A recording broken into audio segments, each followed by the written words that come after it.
Hello and thank you for joining us today for another episode of Alchemy VA in Conversation With.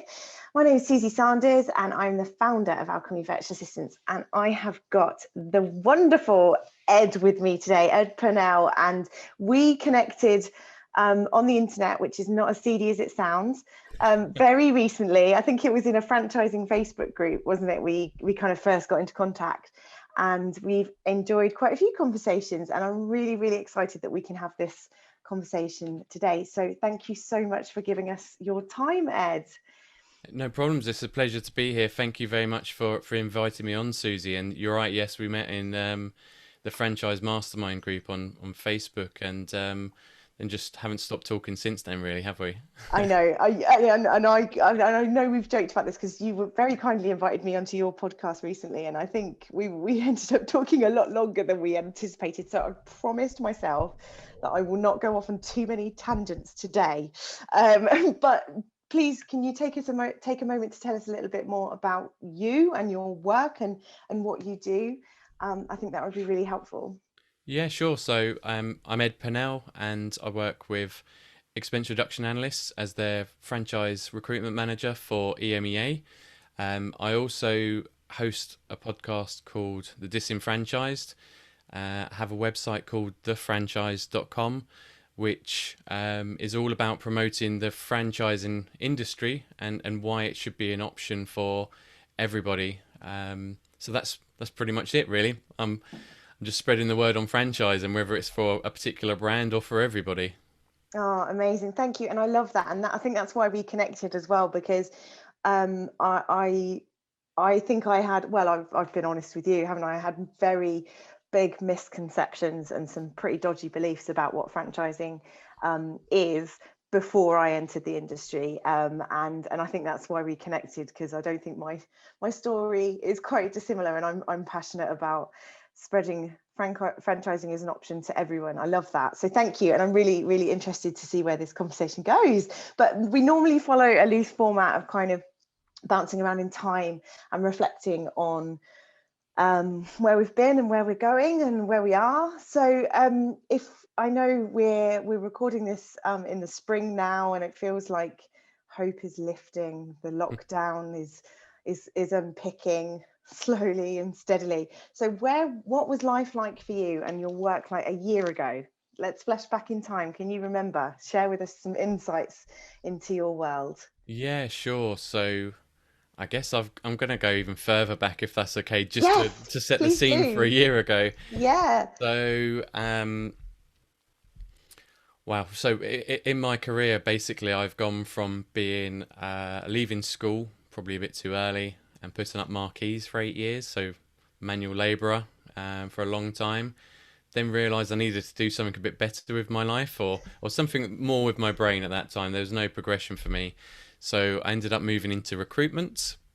Started with Reed on the high street, and then moving into the oil and gas industry, and then felt the need to be a bit more creative. So started looking for another opportunity away from recruitment, and found the opportunity with ERA, or Expense Reduction Analysts, and joined them, mainly focusing on the marketing side and spreading the word of the franchise model for Expense Reduction Analysts, and really, really enjoyed that. And yeah, about a year ago, after COVID hit, there was some challenges for everybody. There was a lot of change taking place within most organisations, I think, and working from home, I took to it pretty well, and made a decision at that point to step up to support the company as much as I could. So I started taking on more and more responsibility, covering roles that weren't necessarily in my remit. And yeah, I guess I was quite lucky in the way I was supported by my wife. So she was, put on furlough. But we've got two young children, a 4-year-old and a 6-year-old now. So they'd have been, 3 and 5. So she spent all of the time looking after them. She managed to get us all the shopping slots. And we just completely locked down, stayed away from everybody. But I seemed to work well and thrive in that scenario. And yeah, just kind of focused on increasing what I could do for the company to help them through what was, you know, it, we weren't the worst affected company out there. We're built for these difficult times, really. But obviously, the COVID thrown up a few challenges. It still meant things had to change, and so I just decided to step up. I had a little bit more time in my hands, so do a bit more. So that was a lot of changing our messaging, making sure the processes we had in place were right. We took our we were holding face-to-face discovery days, or meet the team events we called them, and had to take them all online. Had to take our sales process online. So I just got involved in all of that side, and creating those processes, creating a different digital footprint for us, and enjoyed it. So that was where I was about a year ago. I was probably one of the strange people that actually kind of liked it in a way. I know there's all this bad Oh, stuff going on around it, which is difficult for many people. But in my little bubble I had, I was all right. I love that. I don't think you're alone. And I think the whole, well, working from home, this whole past year has been dubbed the working from home experiment, hasn't it, on a global scale. I do think it's a Marmite thing. I think you either love it or you hate it. And I'm like you, I love working from home. Whilst, I've been working from home, and that was a choice of mine a long time ago. I wasn't thrown into it as a result of the pandemic. I do think you either thrive or not. And I love hearing what you were doing with your company as well, because you're right. I think don't want to I don't want to say unprecedented, but I'm good about have. And every single person, company, business, organization, everybody was faced with that change of some varying degree, weren't they? And I do think it's really interesting to get a little insight into how other people have had to adjust things, because it impacted everyone, didn't it, in so many different ways, and change is the only constant, right? Yeah, that's it. And I think I react pretty well to change, so I can put a positive spin on it, and make it something that I enjoyed. But I think I was also quite lucky in the scenario that I had. If my wife had to continue working, that would have been maybe a different story with different stresses and challenges. If one of my family members had got contracted COVID, again, that's a different stress or strain. So I feel quite lucky, to be honest, to have that opportunity to be allowed to thrive. Mhm. But it was, yeah, it was difficult because you kind of didn't want to show off about it. I still don't really. Well, I'm giving you don't need permission, but I'm giving you permission to show off a little bit about it, because I mean that's great. I mean, I'm a little bit envious, and then I'm sitting here because obviously I'm very fortunate that my husband's my business partner, but we both still had a business to run as well as homeschooling. And I think one of the biggest things that I learned out of this most recent lockdown was that I'm a terrible primary school teacher. Well, over the last year, my wife has taken up a teaching assistant role. So, Oh my goodness, the stars have aligned for you guys. yeah, exactly. So it kind of, yeah, that's what I mean. I feel quite lucky with a lot of it, but also I think in many ways you can make your own luck. If you kind of go into yourself and feel negative, and allow it to consume you, that's what you're going to attract, is kind of more negative things. But that's why I think partly I did it for the company to step up and help them out, but partly for me as well. I think if I'd have sat down and done nothing, I'd have Yeah. gone mad. So I need to be doing stuff. So I just started saying, "Yep, I'll do that. I'll take that on," and Oh, I love turn that. But something you're positive. you're so right about I was going to challenge you and say, do you believe in luck? Because I think you do create a lot of your own opportunities and your own luck. And I think it's I feel like this has become a little bit of a cliche of mine, but it's you always have a choice to see hope and opportunity, or kind of chaos and fear.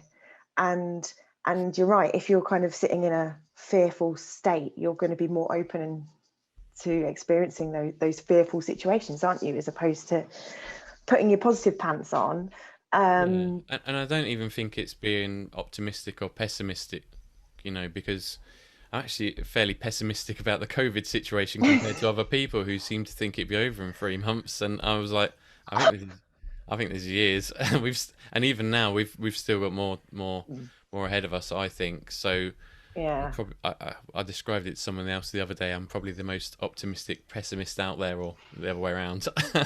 That's got to go on a little quote card, hasn't it? I think I'm like you. I'm wildly optimistic that this situation is going away, but I know in my heart we've still got a lot. We've still got a lot to get through, haven't we? But my goodness. Okay, so we've talked about kind of where we've touched on where you are now as well, but I suppose what's happened more recently? What's your observations of how things have gone from back in that lockdown to where you are now? Have you still got all those extra responsibilities? Have things settled a little bit more for you? No, I'm still kind of trying to do as much as I can. The job title changed towards the end of last year to reflect the additional responsibilities, which was nice. But I still found I had more time and more to give, I think. And I was moaning a lot about why franchising isn't seen as a positive thing to a lot of people. And just kept on saying, that I don't feel like there's many people out there shouting about it in the right way. When I think back to my time in recruitment, there was... So I joined the recruitment industry in the recession of 2008, 2009, like literally a month Wow. after I joined. So I saw a lot of MDs coming to me and asking for an admin job, and the clients that you're working with, they've got so many administrators at the level that they wanted that to consider a CEO, it just didn't make sense. So I was having to turn them all away and say, can't help you. And Wow. never at any point did they think about franchising, although they weren't saying that they were thinking about it. And it seemed just a waste that they're sitting there for 6 months or whatever waiting for another opportunity to come about, and they were reliant on a job market. I've also gone through a big oil and gas crash of 2014 as a recruiter. So this is when the price of oil went from $140 per barrel down to $25 a barrel. And basically what that meant is all of the new projects in the oil and gas industry stopped overnight. And there were news stories every single day of companies I was working with making 15,000 people redundant in Aberdeen, 10,000 in Norway, 30,000 in London. And it was just all these stories flooding through. And the same scenario as 2008, I'm getting these overqualified people asking for jobs that are below their kind of worth, and really trying to find a way to keep up their lifestyles. And it was pretty tough, really. A lot of them had big payouts and they just had nothing to do because their experience was very niche. So all of this combined together, and my own experiences of trying to change from a recruiter into a marketer, it made me think, why isn't franchise being considered at any of those points for me or for those other people? Because it can give you the opportunity to change your career, to give yourself an opportunity to build something for yourself. Even if your industry's completely crashed, you can find another industry and take control ultimately. So I decided to start a podcast, speaking to franchisors and experts from the industry to try and show franchising in a positive way as much as possible. So I combined my experience as a recruiter of questioning and investigating their background, so to speak, to see how they got to where they are and how they built their businesses, and then touch on franchising briefly and advice for anybody listening into it. So yeah, that's something that I've started now. And then I thought I needed a website to host it on, so I've started a website and some social media pages on LinkedIn and Facebook, Instagram now I've kind of been pushed into, and I'm just trying to share stories from the franchising industry in a different way, something that's not just salesy or boring. I want it to be engaging and interesting for people, so that they also learn. It's educational for them as well. And ultimately the goal is I want as many people as possible to view franchising as an option. It's not right for everybody at all, but just see it as an option. I love that. I really do. And we will definitely put some of the links in so people can connect with you, because I love what you're doing. I'm a big fan of yours anyway. But and you are, I mean, you're resilient. You know, if you can survive being a recruiter through a recession, you can survive anything, right? I mean, Two that's some recessions, I guess. there's some real hardships, and if it's not too bold, what do you think the most poignant things are that you learned from those situations? You know, I mean, the mass scale of people losing their jobs and how rapidly things turn around. I mean, it blows my mind a little bit, but do you think there's any poignant lessons that you've carried with you from those experiences? I guess in term, so I'm probably merging some of that into some stuff that I've learned recently about what happens if the expertise that you've learned disappear. You know, that they're not needed because of AI or because your industry's crashed. And I believe in developing your personal skills to enable you to be adaptable and flex into a different industry or sector. So that's obviously what I've had to do twice in my career now. And yeah, the thing that I've learned is that actually it's not my Excel skills or design skills or something like that that are the things that allow me to move in between different roles and industries. It's actually those what people call softer skills, but actually they're probably the most important ones. So being curious, collaborating with other people, you know, it's those interpersonal skills, I think, is probably the older way to say it. It's being able to speak with people, understand their point of view, be empathetic, whatever the word is. Yeah. And helping them to see your point of view, or vice versa. And I think those are the most important skills to have, because at some point the skill set that you've learned, you know, it might go, but those things can't be replaced by AI. So that's probably the most important thing I've learned, because it's tough. To give you an example, I was recruiting for people that are called subsea pipeline engineers. Okay. Ooh. And I mean, there was ones called subsea Christmas tree engineers as well, would you believe? But basically, there's the whole network of cables and pipes that go on under the sea that connects the oil rig to the shore. So somebody's got to go out there and lay all of that stuff. But of course, somebody's had to design it in the first place, where it's going to sit. There's lots of ups and downs. So what's the flexibility? You know, there's a lot of engineering that goes on.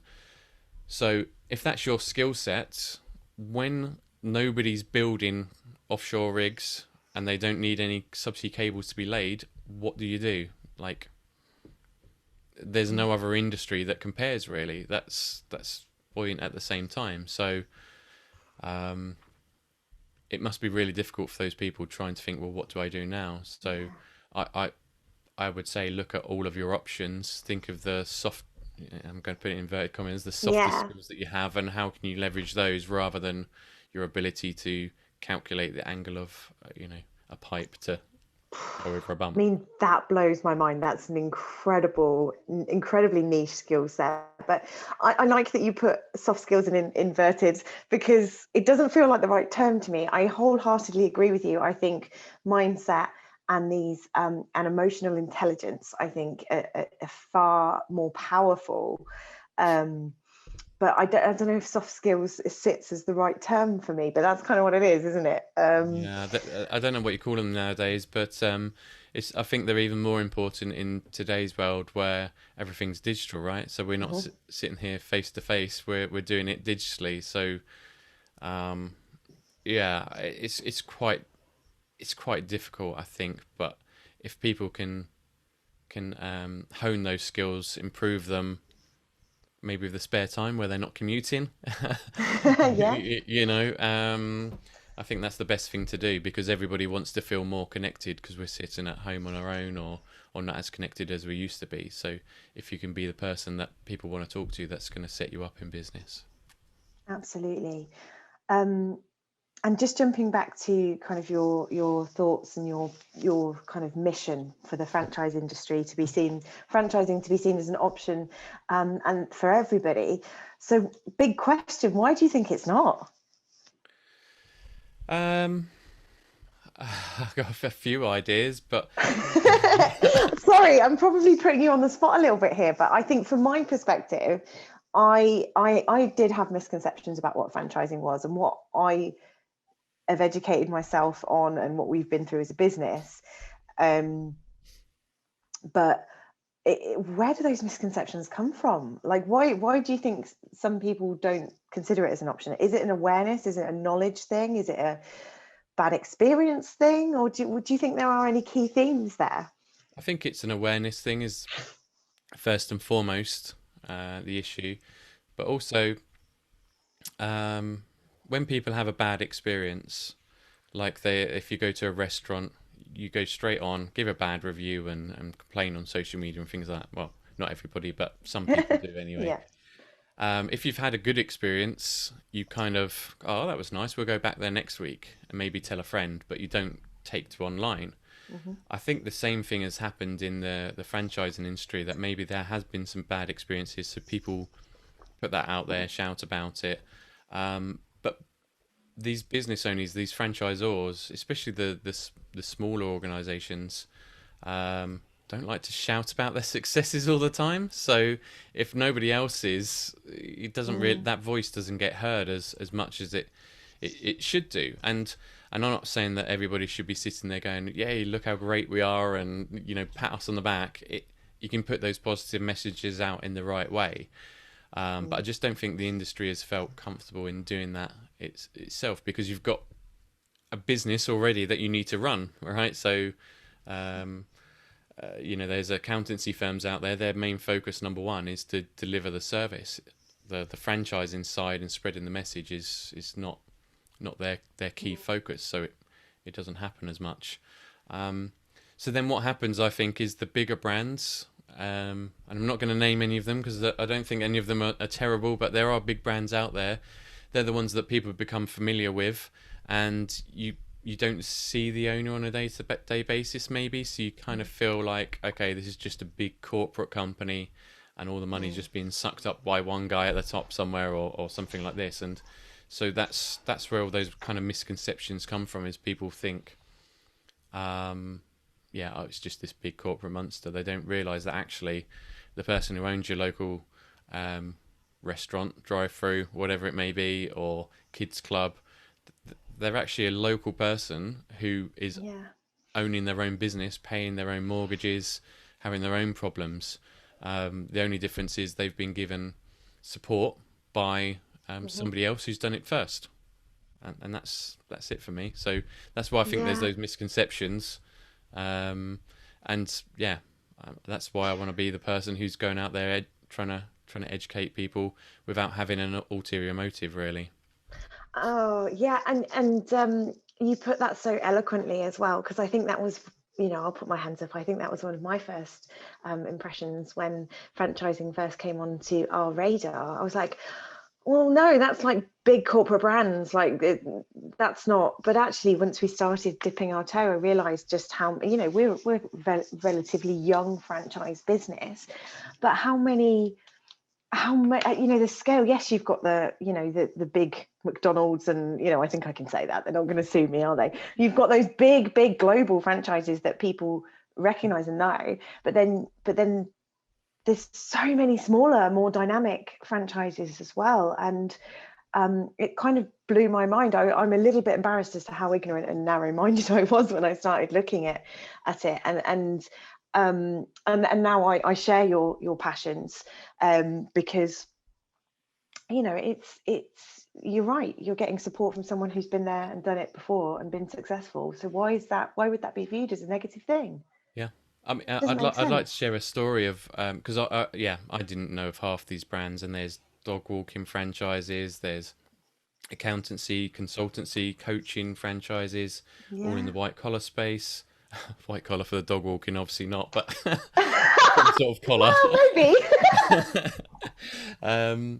But there's kids clubs, there's Yes. coffee vans, which is, I guess, fairly obvious. There's all sorts of different companies out there, digital marketing franchises you can get into. But one that I've spoken to that kind of has always stuck out in my mind is the Reading Doctor. So I interviewed Deborah Salisbury on my podcast, and she was in teaching for 19 years, helping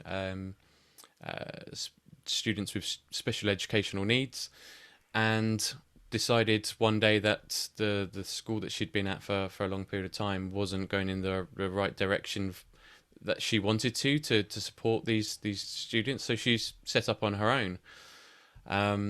And a big drive of hers, and I'm sure she won't mind me saying because she mentions it on the podcast, was that actually at school she found it really difficult because she had dyslexia. So she's developed off her own back a style and an approach to teaching children with special educational needs that fits them, that's tailored to them as an individual. And then she's built that brand out from there. And when you hear her talk, I mean, I'm not doing it any justice here really, but she's so passionate about actually caring for every individual child, no matter how difficult their background, what their learning difficulties are, that she wants to share that with other people and get other people to help those children. Yeah. So she's set it up as a franchise so that she can support others in doing exactly that and having a bigger impact on the business and her, the local communities that she's involved in.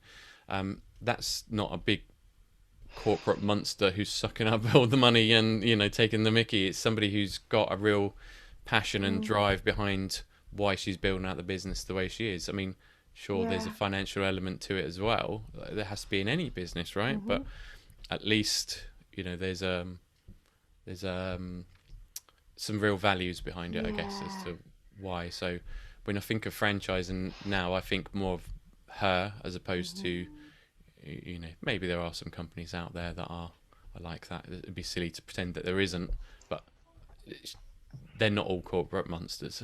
I guess is what I'm saying. I got goosebumps and a little bit emotional hearing you talk about that because it's incredible. That's it. That's one woman who's so passionate that's finding through franchising a way that she can make the most impact. That's just phenomenal, and it's kind of win-win as well, isn't it? Because she is helping those individual children, but then she's also helping other people in the situation such as she was, perhaps, that want to break away and want to do their own thing. It's just a multifaceted win-win-win, isn't it? And it's another thing, isn't it? Teachers get fed up with what they're doing, right? And what do they do then? They may not necessarily have the business skills to go out and set up a big idea themselves. So having Deborah there to support them through it, that's outsourcing, right? I know that's important for you. So I think that's outsourcing the setup of a business to somebody else. Yeah, absolutely. Wow. I mean, I know you very kindly connected us as well, but I'm going to have to go do some snooping on on the Reading Doctor. I have come across them, so but that's, thank you, because that's a really, really not lovely story to kind of make our point, isn't it? So, okay. So if I could get my little crystal ball out and we could kind of see what life is like for you in a year's time, or maybe even longer, what are your dreams, aspirations? What does the future hold for you? So presumably in a year's time, you're going to have nailed this. Everybody's going to be looking into franchising. Yeah. I'm realistic. So, I have, LinkedIn channel, Facebook, Instagram. It'd be nice to have over 1,000 followers in each of those, maybe 2,000. I need to set that goal properly, but I kind of scribbled it down last night thinking, I got to have this prediction. Oh, no, well, you do need to define that goal, because then otherwise you're not going to achieve it, are you? Because you don't know what you're working towards.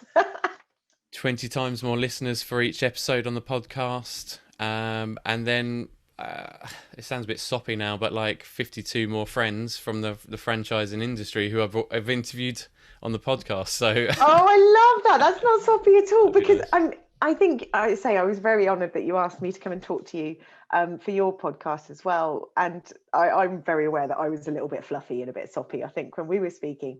But that it is. You don't start your own business, franchise, self-employed, whatever. You don't start your own business in any capacity to kind of work with people that you don't like or don't fire you up. You don't share those values. Like, that's the greatest expression of choice and integrity that you have as a business owner.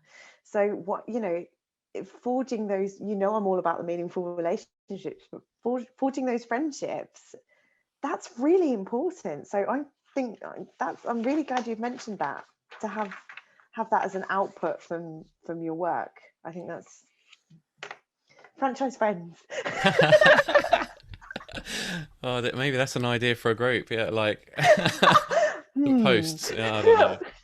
But other than that, I'm looking forward to having my office being built outside. You can probably hear it, like drilling going on in the background. I'll actually have a holiday booked internationally. Global holiday, international. Where's your dream destination then? Depends what mood I'm in. I've got a list of 10 that I want. Oh, okay. Excuse me. I've got a list of 10 that I got framed as something to keep me motivated, and I think top of the list is the Grand Canyon. I'd like to go there and visit, but that's probably part of a 3-week drive around the West Coast to see, Yosemite Park, Las Vegas, the Californian coast, San Francisco, all of that good stuff. Yeah. Would you take the children? If I had to, no.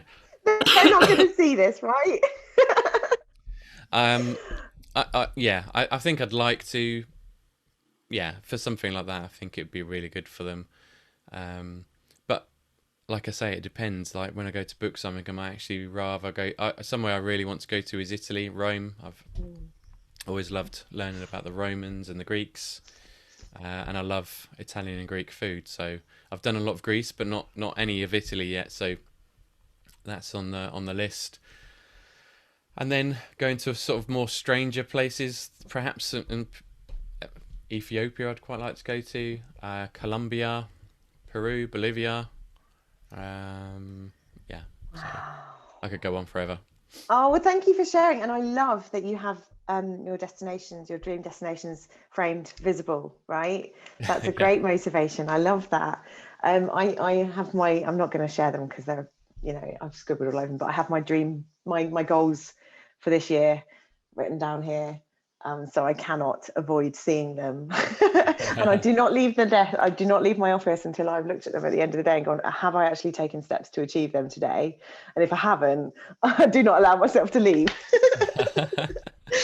Oh, well, thank you for sharing. So more franchise friends, reaching more people, and an incredible holiday with or without your children, depending on how you feel. Yeah. Is that the future? Yeah, that's it basically. Good. I love that. Okay. And just off the back of that, if you could kind of drop into dream mode, and if you could give me a fictional headline, what would be on the newspaper?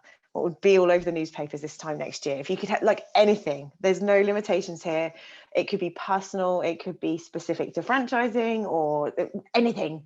If there's a fantasy headline on the newspaper next year, what would it be? I struggle to think what that is and what that could be, because there's small goals that I would like to achieve, like learning songs on my guitar and things like that. But I don't see that being a big headline thing. Well, it could be. There's no limitations here. Well, what I actually then started thinking about was what has been some of my favourite headlines, and in all honesty, one of my favourite ones from the last year was the lawyer who said, "I'm not a cat," and he had himself on screen as a cat, and that just brought so much joy to my well, it still is now. I've now got a T-shirt with the thing on there. So what I'd like to see on the headlines is just something hilarious like that. Just oh, Ed, Oh, thank you so much, because I had forgotten about that, but that brought me so much joy. I was literally laughing about that. I mean, the poor guy, but it was so funny. I just thought it was hilarious. Okay. Absolutely hilarious. The So eyes. It was the innocent. eyes. Yeah.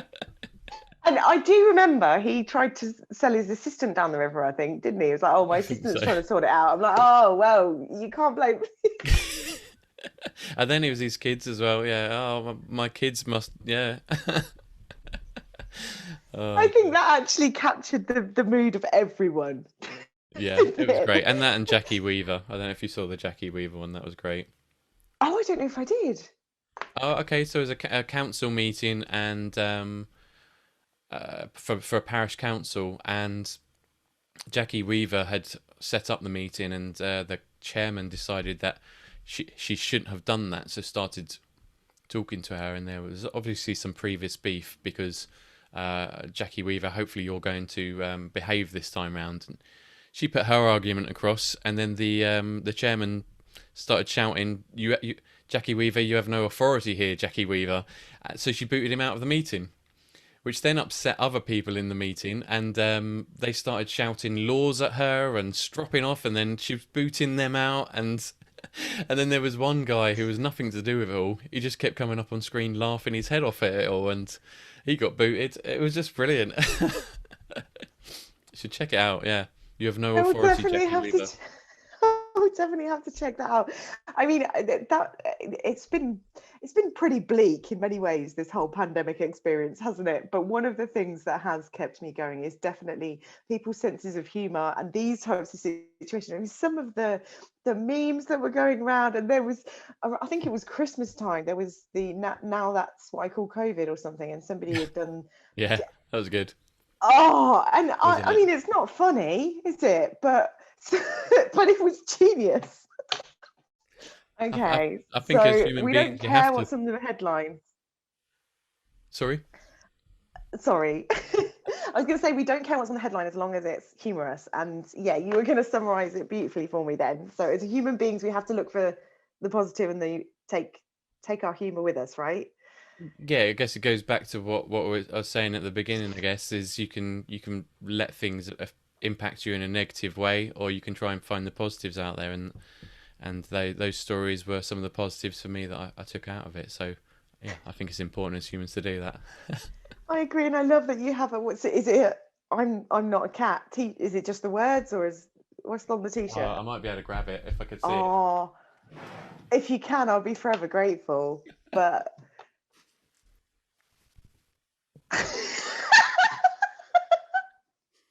I'm not a cat. My kids love it. Oh, They I keep love saying, that. they keep shouting to me, "You're a cat," and then I have to go, "I'm not a cat." Well, if we can't enjoy the journey and have a laugh, what can we do? So I Exactly. love that. Thank you.